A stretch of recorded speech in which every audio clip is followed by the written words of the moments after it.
बोलिए मणेश्वर भगवान की जय।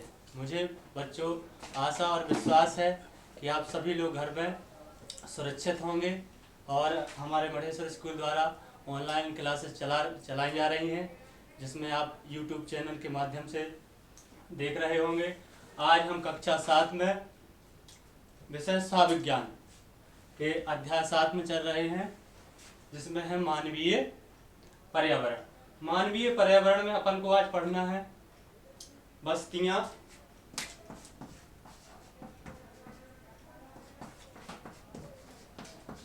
नंबर 1 में पढ़ना है अपन को बस्तियां और नंबर 2 में पढ़ना है परिवहन। नंबर 2 में क्या पढ़ना है? परिवहन। और नंबर 3 में संचार। मानवीय पर्यावरण क्या है? मानवीय पर्यावरण वह पर्यावरण है जो मनुष्य द्वारा जिसका निर्माण किया जाता है। जैसे उसमें बस्तियां भी आ जाती हैं, परिवहन भी आ जाते हैं और संचार के साधन भी आ जाते हैं। बस्तियां में अपन पहले देखेंगे, बस्तियां 2 प्रकार की होती हैं। कितनी प्रकार की होती हैं? 2। इसमें स्थायी बस्तियां भी हो जाती हैं, और पहले स्थायी बस्तियां और दूसरी है अस्थायी बस्तियां। अस्थायी बस्तियां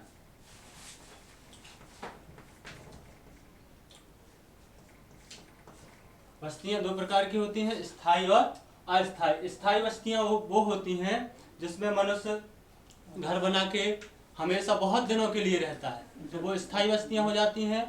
और अस्थायी बस्तियां वो होती हैं जिसमें कुछ मजदूर लोग आते हैं, अपनी कांच की मड़ैया बना के कुछ दिन के लिए रहते हैं, साल 2 साल काम करते हैं किसी कंपनी या किसी फैक्ट्री में, और फिर कुछ दिनों के बाद चले जाते हैं।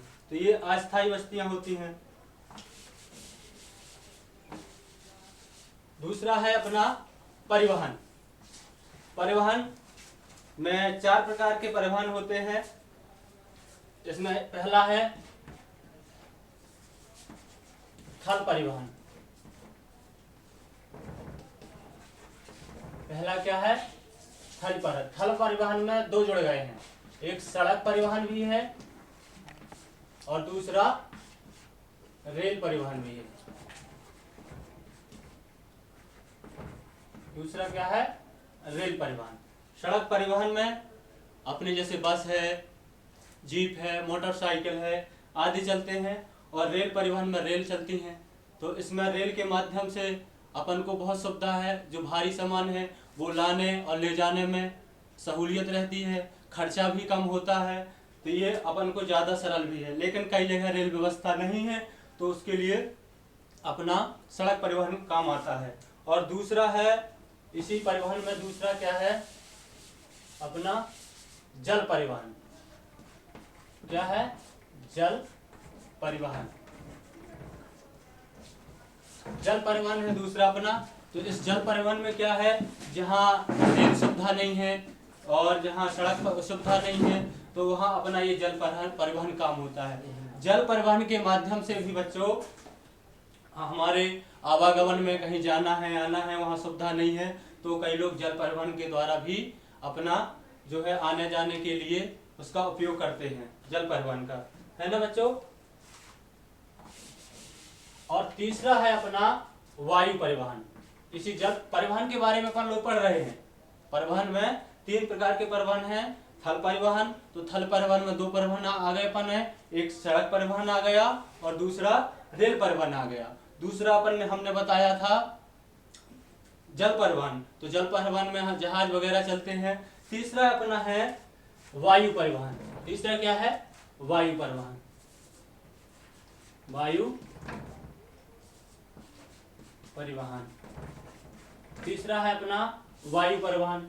अब हमारी इसके लिए शासन भी कई जगह उपयोग करती है वायु परिवहन के लिए। इसमें आने जाने में बहुत कम समय लगता है और खर्च तो इसका थोड़ा ज़्यादा है, सभी लोग इसका उपयोग नहीं कर पाते हैं। तो ये हो गया अपना वायु परिवहन। अपन ने अभी बस्तियों के बारे में पढ़ा कि कुछ बस्तियां स्थायी होती हैं, कुछ बस्तियां अस्थायी होती हैं, और परिवहन के बारे में पढ़ा। परिवहन मुख्य रूप से 3 प्रकार के होते हैं: थल परिवहन, जल परिवहन और वायु परिवहन। और संचार है तीसरा, क्या है अपना संचार। संचार के साधन तो आप जानते होंगे, आज हम और आप लोग इसी के माध्यम से जुड़े हुए हैं, संचार के माध्यम से ही जुड़े हुए हैं। हम यहाँ पर हैं, आप घर बैठे हमारे जो शिक्षक हैं वो पढ़ाते हैं तो उसको आप देख पाते हैं।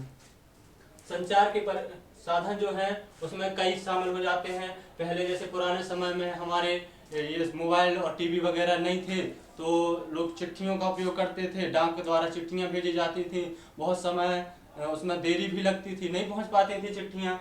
और अब तो आजकल मोबाइल चल गए, टीवी के साधन है, तो इसके माध्यम से विदेशों तक की खबरें, सूचनाएं, ये पल पल की जानकारी मिलती रहती है। तो ये क्या है, संचार के साधन। इसमें अपने संचार के साधन में टीवी भी हो जाएगा और मोबाइल भी हो जाएगा, ये आदि प्रकार के होते हैं संचार के साधन। ये संचार के साधन हो गए। और अब